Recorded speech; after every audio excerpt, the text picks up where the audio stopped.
Alors, je disais que ce café philo de ce mercredi, jeudi, a révélé une méconnaissance totale des données bibliques, des données constitutionnelles, des données politiques, au moment même, justement, où ces questions se posent, où l'on essaie de comprendre quelle est la situation de la Ve République, où est-ce qu'elle va, quels sont les différents clans, les différents partis, etc. Et là, on voit qu'il y a une inconsistance du citoyen français lambda qui n'a pas le bagage nécessaire pour comprendre la situation. Alors, on a entendu hier des choses, des énormités, des gens qui n'ont aucune connaissance de la chronologie, même, non seulement de la Ve République, mais même des dernières années, des 20 dernières années. Ils ne comprennent même pas ce qui s'est passé vraiment. Par exemple, ils ne comprennent pas pourquoi les premières cohabitations ont fonctionné et pourquoi là on ne peut pas y arriver. Ils ne comprennent pas. Alors, il y a un qui avait fait des recherches en bibliothèque sur les dissolutions. Alors il arrive en nous lisant son papier, il nous dit il y a une première dissolution en 1936. Il ne se rend même pas compte que 1936 c'était avant la guerre et que c'est 1986. Voilà, donc voilà le niveau.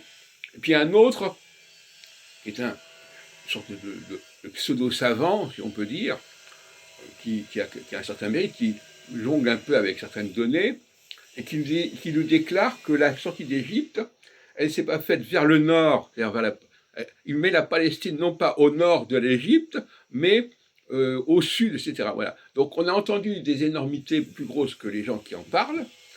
Alors, effectivement, d'habitude, j'évite ce piège.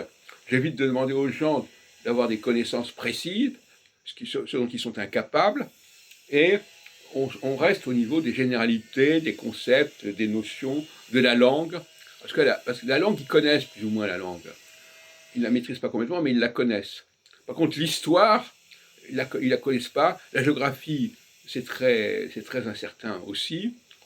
Et voilà, donc on a des cancres qui prennent la parole, qui disent n'importe quoi, qui correspondent à des dates qui n'ont rien à voir, qui lancent une date comme ça au hasard, sans savoir.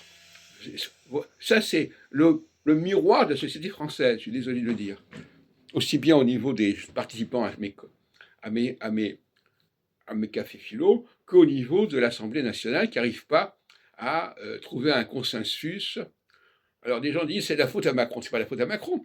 C'est la société française qui est incapable de s'organiser et de trouver des solutions, hein, des solutions au niveau des réformes, au niveau des lignes d'action. Ils en sont incapables. Et on a dit tout à l'heure que c'est parce que le deuxième tour, qui a justement permis les désistements, etc., est une source de confusion plus qu'autre chose.